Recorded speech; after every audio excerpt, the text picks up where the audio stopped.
Padre, qual a importância da intercessão dos santos? Por que não fazer o pedido diretamente para Jesus? Você pode fazer o pedido direto para Jesus, sim, não tem nenhum problema. A intercessão dos santos é apenas mais um jeito de rezar. Todos nós temos o direito de ter uma devoção pessoal. E isso é muito interessante, gente, porque a igreja faz isso para nos aproximar, para nos revelar que é na humanidade que Deus age. Quando você tem ali, por exemplo, você admira, você olha para a vida de Santo Antônio, por exemplo, você olha para a vida de São Francisco de Assis e descobre nestes homens um pouco de você. Comunhão dos Santos é isso. É abrir uma vitrine, né, onde ali estão pessoas como nós que conseguiram fazer da sua experiência de vida uma experiência de santidade. Elevar uma virtude, né? A santidade é isso. É você pegar uma virtude e potencializá-la, muitas vezes, e fazer com que ela cresça tanto dentro de você, que ela cresça tanto, que ela acaba se tornando a sua marca, a sua característica. Por exemplo, São Francisco, o amor aos pobres. Ele viveu a simplicidade com tanto empenho, ele se aproximou dos miseráveis com tanto amor, com tanta misericórdia, que isso santificou. Então aí eu olho para São Francisco de Assis, identifico que ele era um homem muito rico, conheço a história dele, sei que ele tinha muitos bens, que ele tinha muitas possibilidades, que ele era um homem muito inteligente, e vejo ele fazer esse processo de aproximar-se da simplicidade e na simplicidade descobrir o sentido para a vida. Então muita gente que tem uma humanidade semelhante à de Francisco de Assis vai acreditar que a santidade para ela também é possível. Porque se ele conseguiu e eu sou parecido com ele, por que eu não posso conseguir também? Então a comunhão dos santos é uma aproximação que nós temos de pessoas que viveram os mesmos desafios que nós. E que, vivendo os desafios que lhes eram próprios, conseguiram alcançar a virtude que o santificou. Ah, mas eu tenho Jesus como meu exemplo. Tudo bem. Jesus é a nossa referência o tempo todo. Tanto é que nós só prestamos atenção em Francisco porque Francisco imitou Jesus. Eu não gosto da palavra imitou. Incorporou, poderemos dizer. Ele vivenciou tanto, ele foi tão cristão, ele foi tão parecido com Jesus, mas por ser humano, por ser limitado, em qual virtude ele pareceu muito com Jesus? Na simplicidade.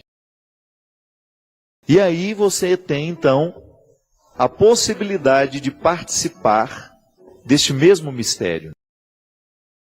De ser como Francisco, de olhar para Jesus e de radicalizar essa virtude, a simplicidade, na sua vida, para que você também possa encontrar nessa simplicidade o caminho da sua santidade. Francisco descobriu nele uma possibilidade. Dentro dele ali, apesar de morar com tanto luxo, com tanta pompa, uma família de comerciantes em Assis, cheia de bens, cheia de possibilidades, ele podendo estudar, ele podendo viajar pelo mundo, ele descobre um caminho que vai levá-lo aonde? Ao coração de Jesus. E ao conhecer o coração de Jesus, com ele se encanta tanto que quer ser parecido. Aí eu estou aqui, vivendo neste momento da minha vida, olho para Francisco de Assis, me identifico com ele e automaticamente sou levado ao coração de Jesus também por ele. Isso é a comunhão dos santos. Eu não paro em Francisco. Francisco é apenas um irmão que conseguiu um pouco mais do que eu consigo. E da mesma maneira como o irmão motiva o outro, né? Quando eu olho para as pessoas que eu admiro, imagina, as pessoas fazem isso até com pessoas da televisão. Não podemos fazer com os santos? Que hipocrisia é essa? Você admira o seu pastor? Você gostaria de ser como seu pastor? Isso é comunhão dos santos. O difícil, o duro é quando você se nivela por baixo, né? Você pega uma pessoa lá que não inspira absolutamente nada de bom e quer ser como ela. Não. A comunhão dos santos é você descobrir no outro uma virtude evangélica, bem vivida, bem experimentada, a partir de uma humanidade que foi cuidada, os obstáculos devidamente retirados na hora certa, e então você se motiva a ser como ela. E sendo como ela, você está muito próxima do que foi Jesus. É assim que nós vivemos a comunhão dos santos. Quando nós admiramos e trazemos o exemplo dele ou dela para a nossa vida. Não é simples? Não tem complicação nenhuma, não. Então, somos cristãos, Jesus realiza na minha vida, é dele que nasce toda a minha experiência cristã nasce de Jesus, mas ela passa também por aqueles que conseguiram um pouco mais do que eu já consegui na vida. Pois é, retirando um obstáculo por dia, a gente vai avançando neste caminho, que é diferente, mas que somos todos iguais nele. O meu caminho pode ser diferente do seu, mas as nossas metas são as mesmas. Nós queremos avançar. Então eu hoje tenho obstáculos diferentes dos seus, não é nenhum problema. A estrada é a mesma. E é por isso que eu acredito muito que as pessoas de bem, elas sempre se encontram num determinado momento da estrada, mesmo vivendo religiões diferentes. Quem persegue a bondade, quem persegue a verdade, em algum momento dessa estrada, vai encontrar. Estamos todos no mesmo caminho. Desejosos de fazer com que esses obstáculos sejam para nós apenas um instrumental que nos faça avançar. Para isso a gente vive. Para se fortalecer nessa luta e fortalecer aquele que está ao nosso lado. Para isso somos amigos, para isso somos irmãos, para isso vivemos a comunhão dos santos. Para que ninguém se sinta sozinho nesta luta. Para que você não fique aí desesperado com seus obstáculos, viu? Não, tem muita gente com tantos obstáculos ou até muito mais que você. Muitos santos, muita gente boa, muita gente que hoje é venerada, admirada, tinha obstáculos piores que os seus. Então, nada de desanimar. É fé em Deus, um pouco de esforço diariamente, e o caminho da nossa salvação estará sendo feito, sendo trilhado. É isso que eu desejo para nós. Que a nossa luta seja sempre muito honesta. Se você hoje percebe que Deus não está tendo oportunidade de manifestar-se ao mundo através de você, converta-se. Tenha coragem de mudar na estrutura da sua vida tudo aquilo que possa dificultar esse Deus de estar presente através de você. Pense que Deus trabalha lá no seu trabalho através de você. Que Deus mora na sua casa através de você. Que Deus anda pela sua cidade através de você. E que fará coisas maravilhosas na vida de muitas pessoas através de você. Porque o poder mágico de transformar, de tornar uma situação mais bonita, está inteiro colocado no seu coração. Vamos pedir que Ele abençoe o nosso propósito e nos fortaleça sempre mais. O Senhor esteja convosco. Desça sobre nós, sobre os nossos corações, a bênção e a proteção do céu, do Deus Todo-Poderoso, Pai, Filho e Espírito Santo.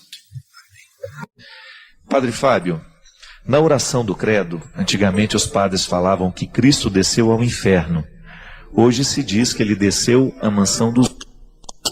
Gostaria de saber se existe realmente um inferno ou se é uma metáfora. Primeiro, querida, nesta oração do credo, há um detalhe interessante, que tudo o que nós cremos, no que diz respeito a Jesus, o Verbo encarnado, a cristologia, isto é, a parte da teologia que lida com as verdades de fé a respeito do Cristo, a respeito de Jesus, todas elas estão diretamente ligadas à antropologia, isto é, à realidade humana. Porque dentro da teologia, nós temos a antropologia teológica, né? Que é justamente a área que eu dava aula na faculdade. A antropologia, ela pensa o ser humano, mas por ser teológica, ela pensa à luz do Cristo, que é a referência para o humano. Então, ao dizer que Jesus desceu à mansão dos mortos, significa que ele cumpriu todo o processo humano da encarnação. Então, toda realidade que é encarnada precisa morrer. Então, naturalmente, Cristo, Jesus, o Verbo encarnado, vive todas as etapas da vida humana. Ele cumpre na carne todo o processo que diz respeito a uma realidade que está encarnada, isto é, um ser vivo. Então veja bem, ao dizer que Jesus desceu à mansão dos mortos, significa que ele experimentou a morte na sua expressão máxima. Porque o credo, na verdade, quando ele diz desceu à mansão dos mortos, é como se, dentro deste contexto de explicitação do que nós acreditamos, porque o credo é isso, né?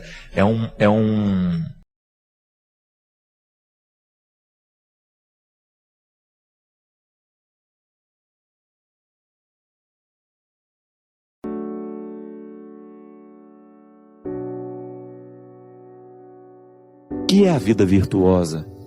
É você buscar no seu dia a dia, pisar na cabeça dos defeitos, da mesma maneira como Nossa Senhora pisa na cabeça da serpente, na representação da imagem que nós conhecemos, a Nossa Senhora das Graças, né? Que pisa na cabeça da serpente. Santo Agostinho sugere a vida virtuosa até mesmo para os ateus, porque ele aprendeu isso lá na filosofia antiga, num tempo em que esses escritos, essas sugestões filosóficas eram para ateus, mas também para aqueles que queriam ser cidadão. Eu quero ser um bom cidadão na minha cidade. Platão, Aristóteles já falavam disso. A vida virtuosa como aquela que organiza a vida social. Agostinho já está falando numa perspectiva cristã. Quando eu luto para viver uma vida virtuosa, eu naturalmente estou deixando de dar força ao pecado. Parece complicado isso, né? Mas não é. Todos nós temos uma liberdade dentro do coração que nos foi dada por Deus. Mas que se a gente não administra bem essa liberdade, ela pode morrer dentro de nós. Nunca chega à tona. O que é a liberdade interior que a gente tanto fala? É essa capacidade que você tem de dizer não a uma realidade que você reconhece nociva a você. Quando nós perdemos a capacidade de dizer não a uma realidade que nos destrói, é porque essa realidade já se tornou viciosa. Ela se estabelece dentro de nós como um poceiro que invade terras que não eram suas, mas passam a ser pelo tempo em que ele se estabelece ali. É o que nós chamamos de uso capião. Se eu entro dentro de um terreno que não é meu e começo a plantar, fazer ali a minha cultura, daqui a pouco eu entro na justiça e vou requerer o direito de que aquilo é meu. O vício não faz outra coisa na vida da pessoa. E a primeira coisa que o vício faz, ao retirar a capacidade que aquela pessoa tem de decidir por si mesma, é expulsar o amor próprio. É que, na verdade, o vício não sabe conviver com o amor próprio. Eles não cabem na mesma sala. Eles não falam a mesma língua. Porque eles não lutam pelas mesmas questões. O vício, para se estabelecer numa pessoa, a primeira coisa que ele faz é minar a capacidade de decisão da pessoa. Ele retira a liberdade interior. E por isso que Jesus fala o tempo todo da linguagem do coração. E o Evangelho de João, que é o Evangelho do coração, é o Evangelho do afeto, daquele apóstolo que fez uma experiência muito profunda de Jesus, é o Evangelho do coração. As narrativas de João são sempre muito profundas. Estão todas elas na perspectiva de mostrar um Cristo profundo, um Cristo que não se prende nas aparências, mas um Cristo que enxerga o coração. Nós temos 1000 formas de ver e compreender a Deus, mas quando nós compreendemos de coração, é porque algo muito profundo aconteceu com a gente. Por isso, o amém que nós dizemos não é um sinônimo de submissão, é um sinônimo de confiança. E é por isso que aqueles a quem nós dizemos amém começam a ter um poder sobre o nosso coração. Aquilo que ele diz para nós é importante, a gente assimila, a gente guarda e de alguma maneira a gente obedece. O amor nos coloca nessa perspectiva, minha gente. E é por isso que quando nós falamos de conversão do coração, nós precisamos passar um pente fino em todas as pessoas a quem nós obedecemos. Porque definitivamente, se eu quero ser um discípulo de Jesus, o amor que eu amo e o amor que me é oferecido não podem ser opositores a este segmento que eu quero viver. Sabe, minha gente, para mim é um exercício diário que eu preciso fazer como cristão. Eu não posso permitir que no meu coração se alojem linguagens e vozes que sejam contrárias às vozes de Jesus em mim. Esse é um exercício de conversão. Para mim, como cristão, a minha identidade cristã carece de ser reforçada por vozes que me recordam quem eu sou. Ah, padre, mas como é que a gente fortalece a vontade? Cercando-se de coisas boas. Uma boa leitura, mudança de hábitos, cercando-se de pessoas que possam de fato contribuir com você. Tem tanta gente boa no mundo, eu sempre digo isso. Tanta gente especial no mundo, tanta gente brilhante do ponto de vista humano, e nós muitas vezes fechados nos nossos mundos, cultivando pessoas que não nos agregam, que não nos edificam. Mas você já parou para pensar que na experiência de amar e ser amado, nós também dizemos amém o tempo todo? Ou não? É até uma forma de você esmiuçar bem a qualidade do amor que você diz sentir. É a quantidade de amém que você diz àqueles que você ama. Não no sentido de ser submisso, não se trata disso. Porque a verdadeira obediência carece de ter liberdade interior. Quem não é livre não sabe obedecer. Quem não é livre fica submisso. Isso não é obediência. Porque obediência significa ouvir com o outro. Significa aí que tem uma parceria. Nós estamos juntos para decidir aquilo que é nosso. Nós vamos ouvir juntos para chegar a uma conclusão. Da mesma maneira como alguém vai lá e abre uma porteira para a boiada passar, alguém de vez em quando precisa abrir a porteira da nossa vida para que a gente tenha condições de sair daquilo que está nos prendendo. Como é que abre essa porteira, minha gente? Desculpe até a expressão, né? Abre a porteira como? Através de uma palavra, através de um conselho bendito, ou até mesmo de um abrir de olhos que nos faz enxergar as coisas de um jeito novo, sem as opressões que muitas vezes os nossos inimigos íntimos colocam em nós. Por isso o amor é esse exercício de serviço. Eu sirvo aquele a quem amo, e aquele a quem me ama, também me serve. Não no sentido de sermos objetos um para o outro, no sentido de termos um significado profundo que nos faz ficar em pé. E então nós começamos a descobrir as parcerias neste processo de conversão. Quando nós identificamos que o outro está nos tornando cada vez mais aptos à ação de Deus em nós. Você olhar para os amigos e identificar, esse amigo aqui me faz ser mais de Deus. Esse marido me faz ser mais de Deus. Essa esposa me faz ser mais de Deus. Esses filhos que eu trouxe ao mundo me fazem ser mais de Deus. E você também pensar na responsabilidade do seu papel na vida dessas pessoas. Eu me lembro quando eu era menino, nas primeiras aulas que a gente tinha, A professora nos dava algumas lições e dizia para a gente: isso você tem que saber de cor. Não é assim? O saber de cor é como se a gente tivesse tido a experiência mais profunda que o conhecimento pode nos proporcionar. Eu já sei de cor, isto é, já está internalizado em mim. Já não pode ser retirado de mim, porque foi assimilado pelo coração. E Jesus nos ensinou que a maior autoridade, aquela que está superior a todas as outras autoridades, não é a medalha no peito, não é a profissão que teve, que foi dada pelo diploma, não é o cargo político que ele exerce, não. Pode até ser o rei, mas ele não tem autoridade efetiva nenhuma sobre mim. A verdadeira autoridade é aquela que nos faz servir. Olha que beleza isso. Na compreensão de Jesus, a verdadeira autoridade, o verdadeiro poder está nas mãos daquele que serve. Quando nós dizemos amém, dentro de um contexto religioso, por exemplo, nós estamos dizendo que nós acreditamos naquilo que nos foi dito. No universo religioso, a palavra amém significa disposição de seguimento. Amém. Eu estou concordando com você. Aquilo que me foi proposto pela fé, eu estou humanamente aceitando. Amém. Eu quero, eu me disponho. Rezo por você, minha filha.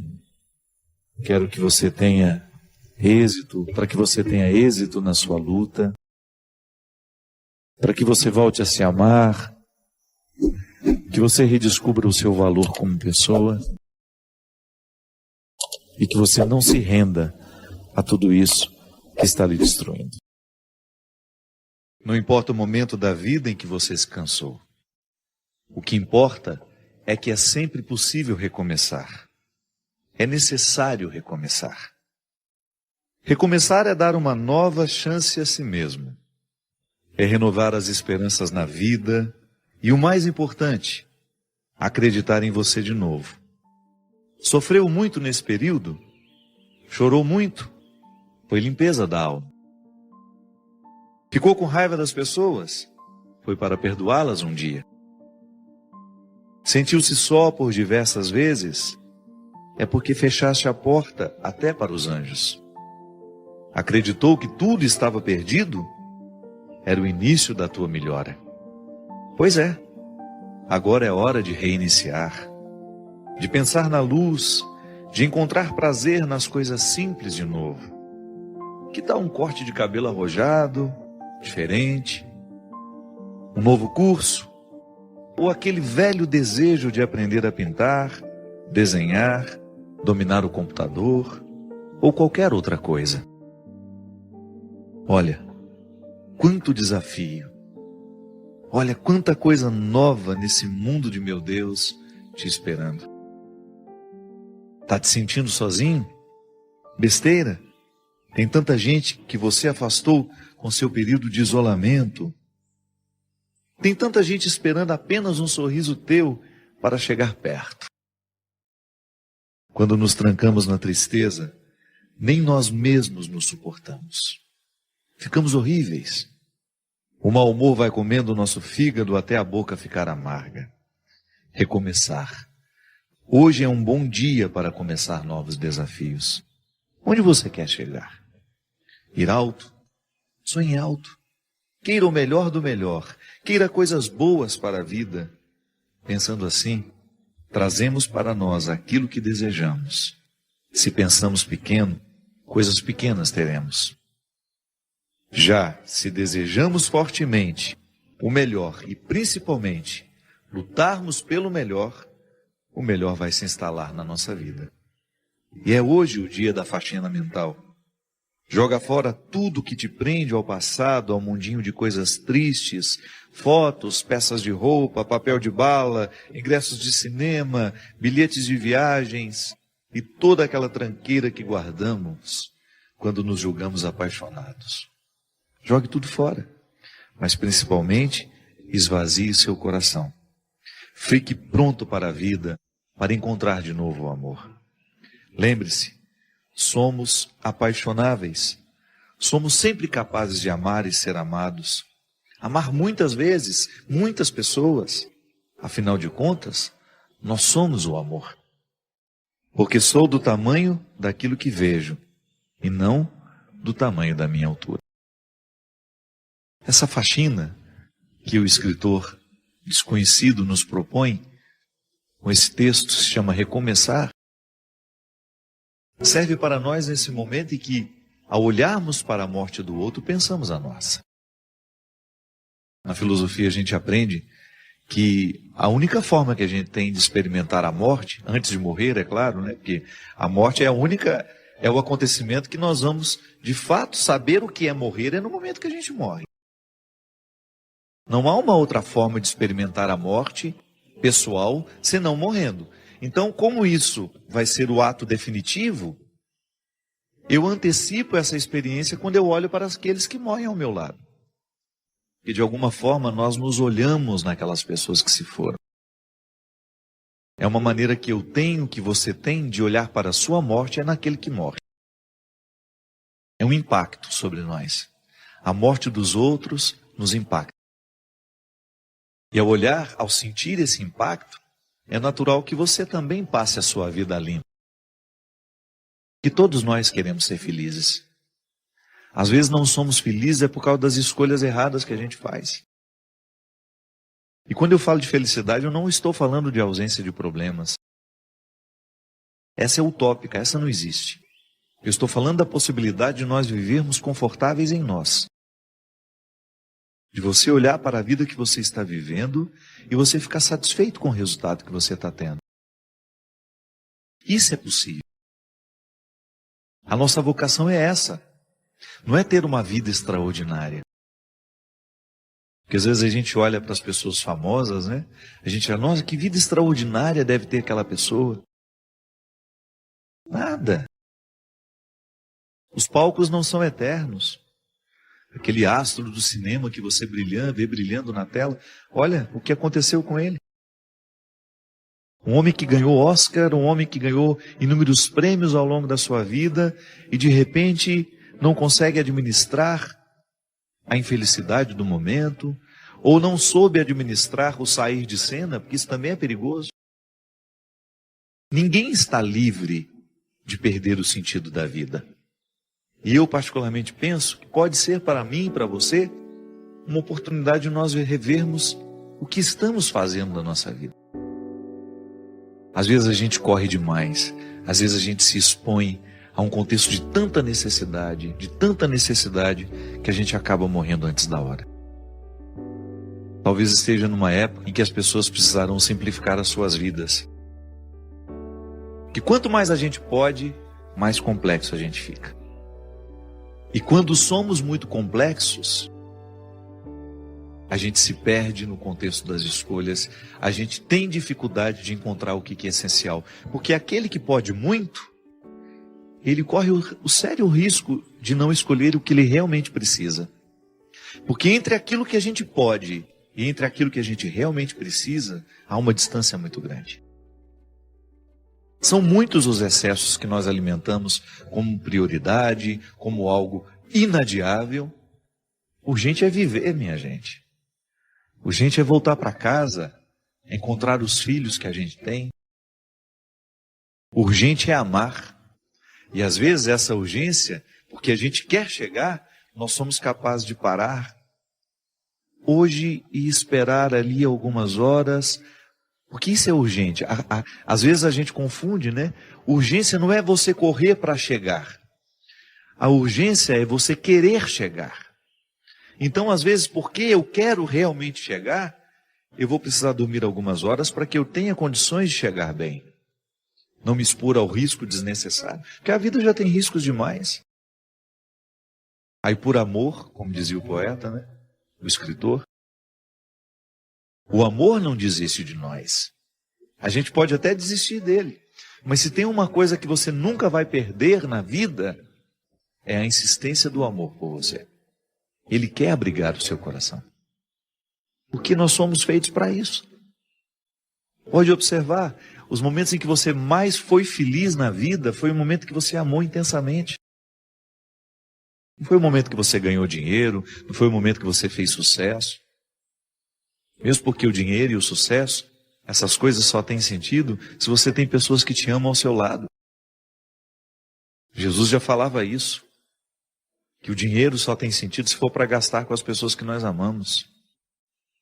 Então de nada vale você ter construído toda uma estrutura se lhe faltam pessoas que ajudem a significar essa estrutura construída. Isso é urgente. É você administrar a sua vida para que você tenha condições de estar mais tempo ao lado dos que você ama. Porque é assim mesmo, chega um momento em que você descobre que o essencial, o que realmente importa, se opõe muito ao jeito como nós vivemos. É que, na verdade, a sociedade de consumo nos coloca dentro de um movimento que a gente não sabe onde vai parar. Então você vai incrementando a sua vida de um jeito. Uma casa aqui, uma casa ali, um apartamento aqui, isso ali, 2 carros. E você vai multiplicando o seu gasto e você vai perdendo o direito de desacelerar. Ou então as pessoas que são dependentes de você. Às vezes é assim mesmo. É tanta gente que depende de nós que a gente não tem o direito nem de adoecer. Aí é a hora de você distribuir as responsabilidades, né? Olha, o bem-sucedido, né, de uma casa, você corre o risco de viver a vida inteira sendo aquele que vai suprir as necessidades de todos. Porque todo mundo olha para ele como se ele tivesse a obrigação de dar conta da vida financeira de todo mundo dentro daquela casa. Volto a dizer, tem de fazer a gente pensar na qualidade de vida que nós estamos tendo. Não dá para desperdiçar a vida assim, minha gente. Às vezes falta a oportunidade do desacelerar, de nos colocar ao lado das pessoas que nós amamos. Eu não me canso de pensar sobre isso, minha gente. O melhor lugar do mundo é um só. É aquele que nos dá a oportunidade de estarmos ao lado das pessoas que nós amamos.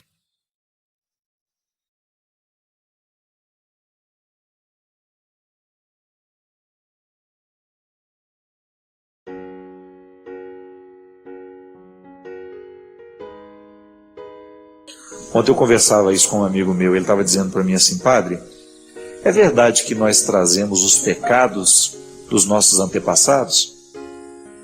Eu falei, eu não diria para você que nós trazemos os pecados dos nossos antepassados. A gente pode trazer no nosso DNA, né, nas nossas configurações psíquicas, as influências dos erros, as consequências das coisas ruins que aconteceram no passado. Agora, nós podemos equilibrar isso e permitir que fique dentro de nós de um jeito diferente. Eu não quero que os erros dos meus antepassados determinem o meu presente. Então eu corto. Eu tenho consciência deles, eu sei que eles agiram assim, mas eu não quero continuar agindo da mesma forma. Só assim que nós podemos quebrar, né, aquela cadeia de maldições, muitas vezes, que nós trazemos dentro das nossas estruturas familiares.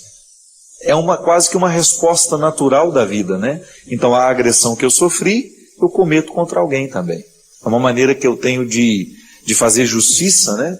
De maneira estranha. Como é que eu faço então? Quebrar, eu não vou fazer com os meus filhos aquilo que o meu pai fez comigo.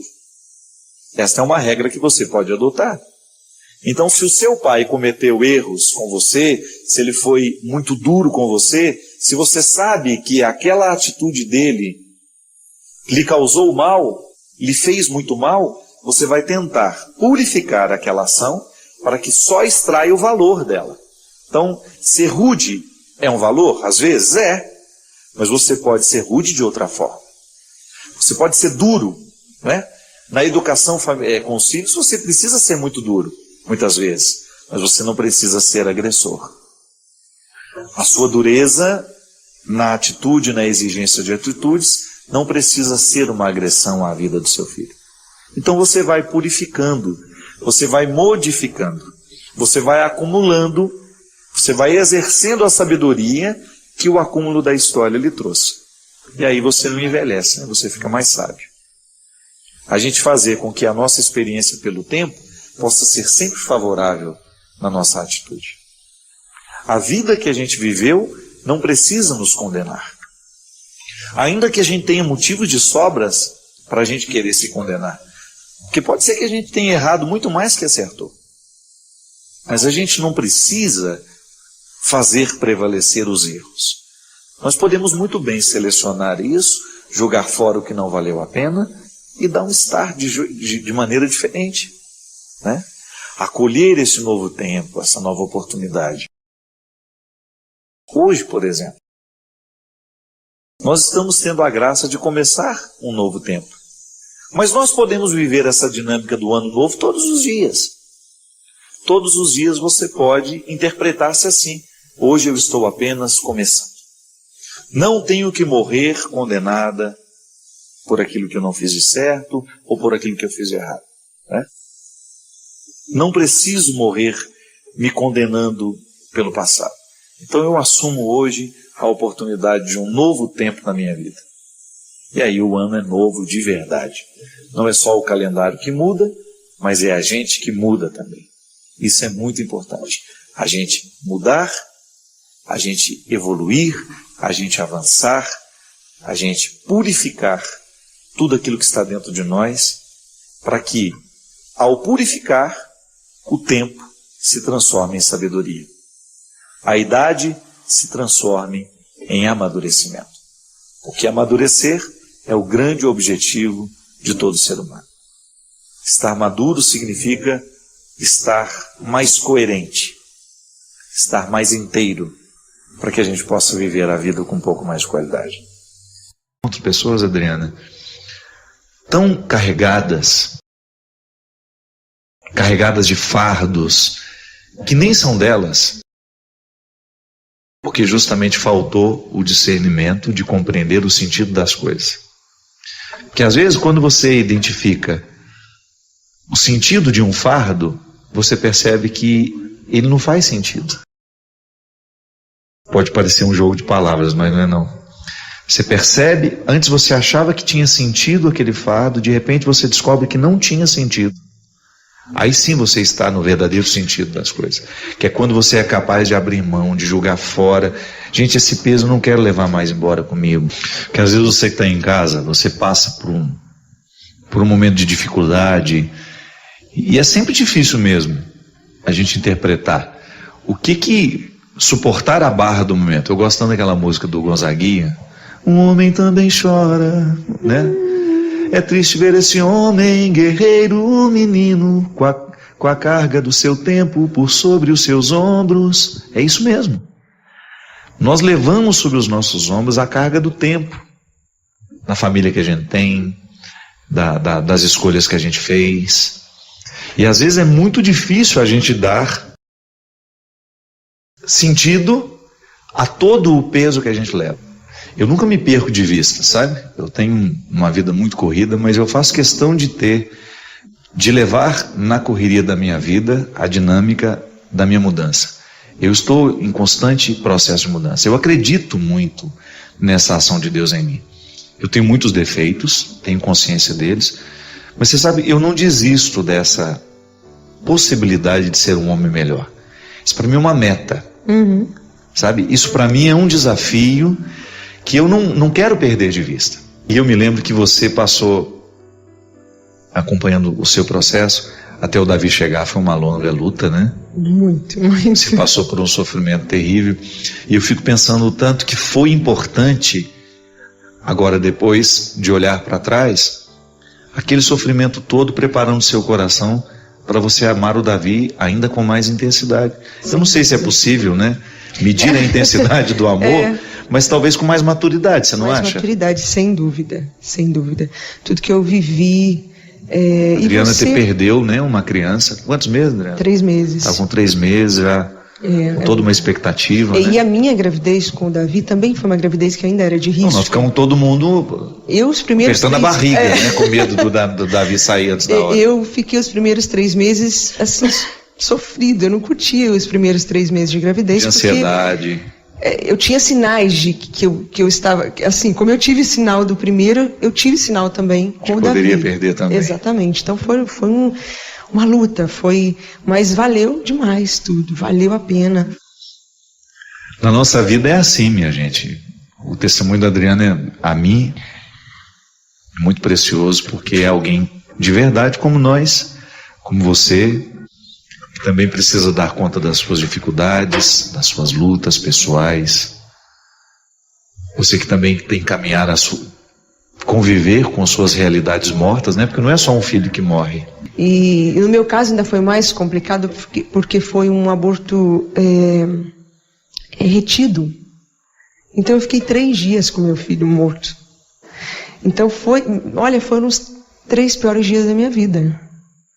Porque eu tive que fazer aquele processo cirúrgico, só que eu tive que esperar, porque eu estava em missão. Então não foi fácil. E tem toda a dimensão simbólica, né, de você estar com... Nossa, você não tem noção da dor que é. Eu olhava para minha barriga e eu falei, eu tô com meu filho morto aqui. Você falou para mim naquele período, você falou assim, viva o luto. É. Eu passei 3 dias, e eu me lembro e me emocionei, eu passei 3 dias chorando. Chorando, porque estava ali, estava morto, né? Era desejado, muito desejado. Não foi fácil. Mas, aquilo que você falou, Deus, Ele caminha conosco, Ele não abandona. Não. Você precisou ser o túmulo do filho. Exatamente. E você conviveu durante 3 dias com essa consciência, eu sou o túmulo do meu filho. Mas às vezes também, Adriana, nós convivemos com os sonhos mortos dentro de nós, as esperanças mortas, as pessoas vivas por fora, mortas por dentro. Então são muitas as angústias nos dias de hoje, muitas as situações que nos oprimem, que nos machucam, porque a gente não chega nem mesmo a tocar nesse luto. Como é benéfico na vida de uma pessoa, né? Ela, por exemplo, ela ter coragem de dizer, esse sonho é meu e ele está morrendo, e eu não quero que ele morra. Nós somos humanos, nós estamos no mesmo processo, né? A gente está tentando acertar ainda, né? E eu vivo isso, é o que eu vivo na minha história, vivendo os desafios novos, né? Que aparecem, que a gente enfrenta, enfim. Mas é uma estrada linda, apesar das vezes a gente passar por esses desertos, viver alguns calvários, é uma história linda porque é uma estrada linda porque a gente sabe aonde a gente pode olhar, a gente tem o norte, a gente sabe aonde a gente pode recorrer, para quem a gente pode pedir socorro, assim como a mãe, né? Assim como foi a sua mãe com você, a minha comigo, a sua mãe, você que está assistindo, foi com você, hoje eu estou sendo com o Davi, é assim que Deus age conosco. E é lindo ver que nós temos um Deus que não se distancia nunca, nunca. E vai olhando e vai cuidando de nós, e vai também permitindo que nós passemos pelos nossos desertos. Às vezes, Adriana, eu encontro muito isso em mulheres que precisam engravidar. Mulheres que não conseguem engravidar e fazem isso ser um fardo, como se o filho fosse uma obrigação dela. Você viveu um pouco isso também? Vivi. Depois que eu perdi o primeiro, eu não consegui engravidar. A gente estava tentando há muito tempo. E justamente aquilo que você falou, eu me senti um pouco na obrigação. Porque quando a gente perde, a gente se sente um pouco incapaz. Entendeu? Uma situação de fracasso. Exatamente. Né? Não conseguir ser mãe. Exatamente. Então, é uma cobrança interior grande, até mesmo da gente, né? Então, eu me sentia um pouco nessa obrigação e não conseguia. E quando o meu médico justamente disse para mim assim, você precisa desfocar. Ele dizia isso, você precisa tirar essa obrigação. E aí foi quando eu consegui. E, claro, né, tem esse cuidado de Deus, que a gente sempre fala, mas também tem a minha parte que eu precisava fazer, que era deixar Deus agir, né? Outras pessoas, Adriana, tão carregadas de fardos, que nem são delas, porque justamente faltou o discernimento de compreender o sentido das coisas. Porque às vezes quando você identifica o sentido de um fardo, você percebe que ele não faz sentido. Pode parecer um jogo de palavras, mas não é não. Você percebe, antes você achava que tinha sentido aquele fardo, de repente você descobre que não tinha sentido. Aí sim você está no verdadeiro sentido das coisas, que é quando você é capaz de abrir mão, de jogar fora. Gente, esse peso eu não quero levar mais embora comigo. Porque às vezes você que está em casa, você passa por um momento de dificuldade, e é sempre difícil mesmo a gente interpretar o que suportar a barra do momento. Eu gosto tanto daquela música do Gonzaguinha, um homem também chora, né? É triste ver esse homem, guerreiro, menino, com a carga do seu tempo por sobre os seus ombros. É isso mesmo. Nós levamos sobre os nossos ombros a carga do tempo, da família que a gente tem, das escolhas que a gente fez. E às vezes é muito difícil a gente dar sentido a todo o peso que a gente leva. Eu nunca me perco de vista, sabe? Eu tenho uma vida muito corrida, mas eu faço questão de levar na correria da minha vida a dinâmica da minha mudança. Eu estou em constante processo de mudança. Eu acredito muito nessa ação de Deus em mim. Eu tenho muitos defeitos, tenho consciência deles, mas você sabe, eu não desisto dessa possibilidade de ser um homem melhor. Isso para mim é uma meta, sabe? Isso para mim é um desafio que eu não quero perder de vista. E eu me lembro que você passou acompanhando o seu processo até o Davi chegar, foi uma longa luta, né? Muito. Você passou por um sofrimento terrível, e eu fico pensando o tanto que foi importante, agora depois de olhar para trás, aquele sofrimento todo preparando seu coração para você amar o Davi ainda com mais intensidade. Eu não sei se é possível, né? Medir a intensidade do amor, mas talvez com mais maturidade, você não acha? Mais maturidade, sem dúvida, sem dúvida. Tudo que eu vivi...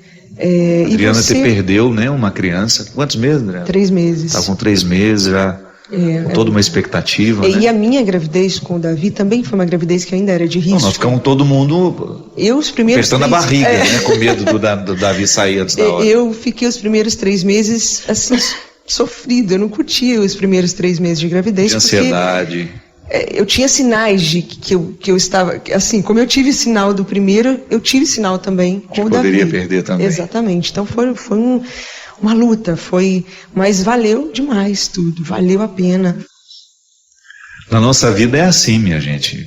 O testemunho da Adriana, a mim, é muito precioso, porque é alguém de verdade como nós, como você, que também precisa dar conta das suas dificuldades, das suas lutas pessoais.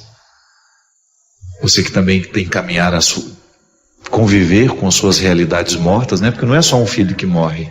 E no meu caso ainda foi mais complicado porque foi um aborto retido. Então eu fiquei 3 dias com meu filho morto. Então foram os 3 piores dias da minha vida. Porque eu tive que fazer aquele processo cirúrgico, só que eu tive que esperar, porque eu estava em missão. Então não foi fácil. E tem toda a dimensão simbólica, né, de você estar com... Nossa, você não tem noção da dor que é. Eu olhava para minha barriga e eu falei, eu tô com meu filho morto aqui. Você falou para mim naquele período, você falou assim, viva o luto. Eu passei 3 dias, e eu me lembro e me emocionei, eu passei 3 dias chorando, porque estava ali, estava morto, né? Era desejado, muito desejado, e não foi fácil. Mas aquilo que você falou, Deus, ele caminha conosco, ele não abandona, não. Você precisou ser o túmulo do filho. Exatamente. E você conviveu durante 3 dias com essa consciência, eu sou o túmulo do meu filho. Mas às vezes também, Adriana, nós convivemos com os sonhos mortos dentro de nós, as esperanças mortas, as pessoas vivas por fora, mortas por dentro. Então são muitas as angústias nos dias de hoje, muitas as situações que nos oprimem, que nos machucam, porque a gente não chega nem mesmo a tocar nesse luto. Como é benéfico na vida de uma pessoa, né? Ela, por exemplo, ela ter coragem de dizer, esse sonho é meu e ele está morrendo, e eu não quero que ele morra. Nós somos humanos, nós estamos no mesmo processo, né? A gente está tentando acertar ainda, né? E eu vivo isso, é o que eu vivo na minha história, vivendo os desafios novos, né? Que aparecem, que a gente enfrenta, enfim. Mas é uma estrada linda, apesar das vezes a gente passar por esses desertos, viver alguns calvários, é uma história linda porque é uma estrada linda porque a gente sabe aonde a gente pode olhar. A gente tem o norte.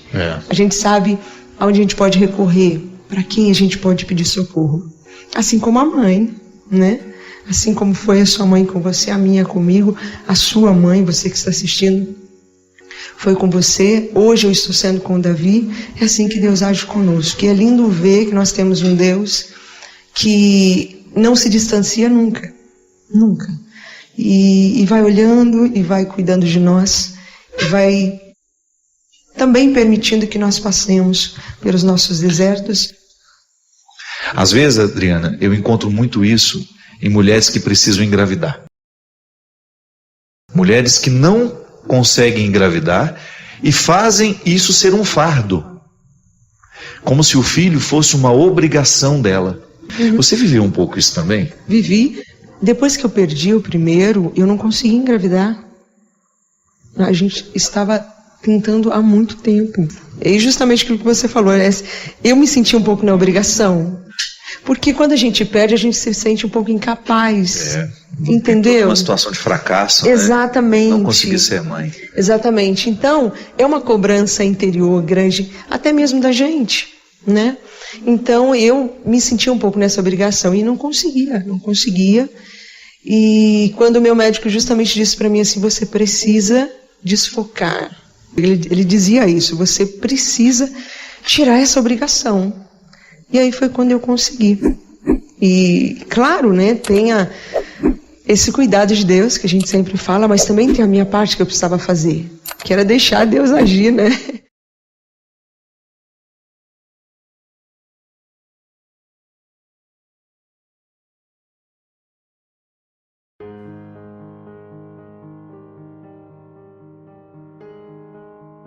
Os ateus não estão livres da necessidade de buscar a vida virtuosa, porque é a vida virtuosa que qualifica a vida humana.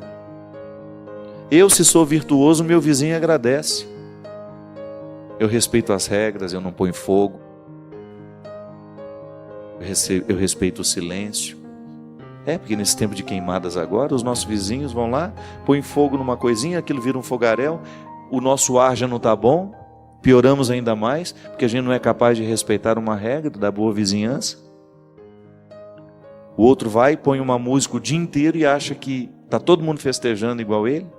Esquece que às vezes tem um doente na casa ao lado, que o mundo não é nosso, que ele está sendo dividido, ele não é meu particular, ele está sendo dividido. Às vezes eu incomodo o outro com a minha música alta o dia inteiro, sem me pesar a consciência que de repente eu poderia abaixar, que eu continuaria ouvindo a música do mesmo jeito, e que eu não obrigaria o outro a ficar ouvindo a música que eu escolhi. Às vezes, dentro das regras de condomínio, nós não somos capazes de respeitar os espaços públicos, porque nos falta educação.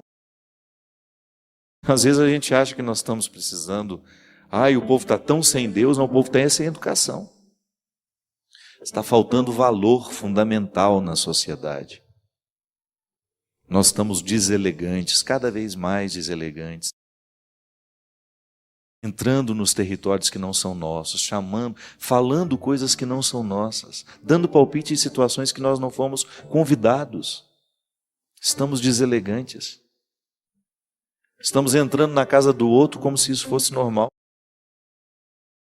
Esse acesso à comunicação, né, democratizou, todo mundo fala o que quer. Isso quebrou as regras da boa educação, que eu só digo algumas coisas ao Christian se eu tiver intimidade para isso, senão não digo, não. Não tenho direito. Há limites. Há limites humanos que minha mãe me ensinou. Por mais que eu seja amigo, eu sei até que ponto eu posso dizer o que vou dizer. É questão de educação. Não está faltando virtude. A vida está carente de virtudes. Ah, mas o problema é do Cristian. Se eu tiver que participar, é se eu tiver autoridade afetiva sobre ele. Senão a vida dele, as escolhas são dele. Nós estamos querendo cuidar da vida dos outros, estamos querendo dar palpite em tudo e estamos negligenciando as nossas questões. Falta virtude aristotélica. Às vezes nós achamos que está faltando evangelho. Sim, falta bastante evangelho, mas falta também virtude aristotélica. Então, minha gente, a busca pelas coisas do alto, ela só é possível quando nós temos coragem de viver a dinâmica da quebra dos hábitos que nos empobrecem. Sim, nós estamos ficando cada vez mais empobrecidos por causa do mundo. Aqui a gente usa a linguagem de João. O mundo, sabe o que é o mundo? É toda essa estrutura diabólica que está presente em todos os lugares. E o mundo maravilhoso, não estou falando desse não. Eu estou falando daquilo que é imundo, é o contrário do mundo. O mundo a que Jesus se refere ali, hoje, de acordo com a nossa compreensão, é o imundo. É tudo aquilo que fragiliza o que é verdadeiramente humano. E nós estamos repletos de situações imundas, cada vez mais superficiais, cada vez mais desumanizadoras.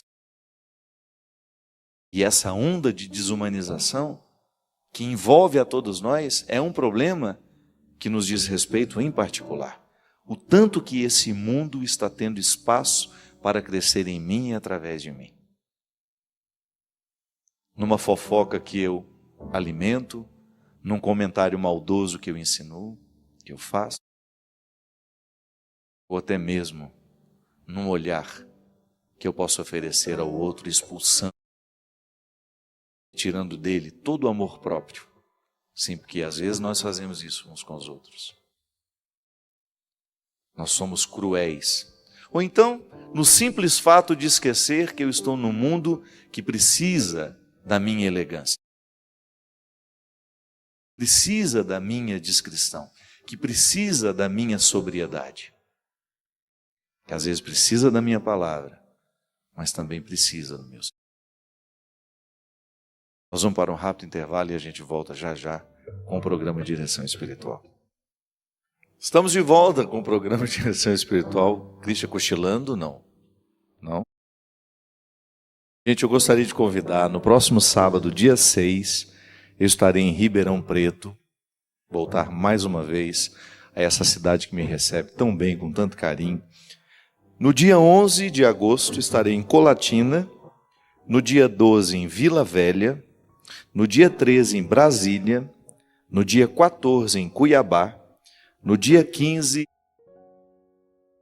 16 e 17, com o projeto Entre Nós, que é meu querido amigo Maninho e minha querida irmãzinha Ziza, nós três num projeto que é um show maravilhoso, um festejo da amizade. Nós vamos fazer no dia 15, 16 e 17. Dia 15 em Jacareí, dia 16 em Paulínia e no dia 17 em Belo Horizonte. No dia 18 eu estarei em Pelotas, pela primeira vez, ter a oportunidade de estar nessa cidade que já é querida ao meu coração, no Rio Grande do Sul. E no dia 19 em Porto Alegre. Vai ser uma alegria imensa poder retornar à capital gaúcha. E lembrando que no final do mês eu estarei com os meus irmãos angolanos. Serão 3 dias de eventos lá. Estou muito feliz com essa oportunidade de retornar a Angola. Queria só fazer um comentário sobre o show Entre Nós. Algumas pessoas ligando lá no escritório, querendo saber. É muito simples de entender. O show não é meu, o show não é da Ziza, o show não é do Maninho, o show é nosso. Se você está preocupado quantas músicas cada um vai cantar, não vai não. Isso é muito mesquinho. É um show, uma celebração entre amigos. Nós vamos ficar o tempo todo no palco, vamos cantar juntos o tempo todo, mas é um show para quem quiser compreender o projeto com a leveza que ele pede. É muito desconfortável para nós quando a gente percebe que o carinho, ele extrapola, ele fica quantitativo. Nós não queremos isso não, nós queremos ser recebidos, todos, nós três, da mesma forma, com o mesmo amor que nós sabemos que algumas pessoas são capazes de oferecer. Então, se você está preocupado se o Padre Fábio vai cantar menos ou vai cantar mais, não é um show para você ir. Eu gostaria de deixar isso muito esclarecido. É um show em que nós queremos demonstrar a generosidade que Deus já realizou na nossa vida. E a gente só quer fazer isso com quem estiver movido pelo mesmo espírito de generosidade. Gente, eu estava falando aqui do sono, e por acaso eu descobri essa semana. Eu vou dizer aqui porque esse projeto aqui é gratuito, você pode ter acesso a ele. É uma marca que chama-se Essência Pharma. Ela é lá do sul, eu fiquei sabendo que ela é de Santa Catarina. Eu já gostava muito dos produtos que eu conheço, que são produtos de nutrição, de vitaminas, essas coisas do dia a dia que já fazem parte da minha vida, mas eu descobri que eles têm uma revista que sai semestral, tratando os temas mais diversos sobre saúde. Hoje eu tive a oportunidade de receber lá em casa, porque eu entrei em contato com eles e pedi. Esse aqui, por exemplo, tem uma matéria imensa sobre a necessidade de se ter um sono saudável. Eu já pedi a minha diretora aqui para colocar o endereço, você entra aí, tá vendo? Revista Essência, Essentia, no finalzinho, Dani, é um T. Não é essência, não, é Essentia. www.revistaessentia.com.br. Você entra lá, você faz o registro e você recebe essa revista. E eu achei muito interessante porque essa reflexão sobre o sono, olha como ela abre os olhos da gente para compreender algumas coisas simples que às vezes a gente vai esquecendo. Quando você era pequeno, provavelmente tinha alguém que o colocava para dormir. Não era assim que funcionava? Com o passar dos anos, você ganhou a liberdade de escolher a hora de ir para a cama e cada vez mais decide dormir menos. Com a vida cada vez mais repleta de opções de entretenimento, livros e revistas acumulam-se nas prateleiras. E os laptops com programações infinitas, redes sociais que surgem na velocidade com que os grupos no WhatsApp se multiplicam, precisam ser silenciados para uma noite mais tranquila, entre outros fatores. O dia parece ficar cada vez mais curto e começamos a ir para a cama cada vez mais tarde. O fato é que, cada vez mais, decidimos dormir menos. Quando as horas do dia não são suficientes, as horas da noite são as que acabam sendo atacadas e reduzidas. E muitas vezes, mesmo conseguindo ir para a cama mais cedo, temos dificuldade de dormir. Aí, a reportagem continua, mas tudo ligado, todo esse texto, né, essa reflexão, ligada justamente, expondo a facilidade com que nós vamos nos acostumando com o mau hábito. Eu acho interessante, minha gente, que a proposta de Jesus, ela desencadeia naturalmente em nós a opção pelo que é saudável. O Evangelho é a opção pela vida saudável. Nós já tivemos aqui, alguns momentos do nosso programa de Direção Espiritual, a companhia da nossa querida doutora Gisela Savioli, que vinha nos falar justamente de como é religioso alimentar-se bem, de como é fundamental para a saúde espiritual os cuidados com a saúde do corpo.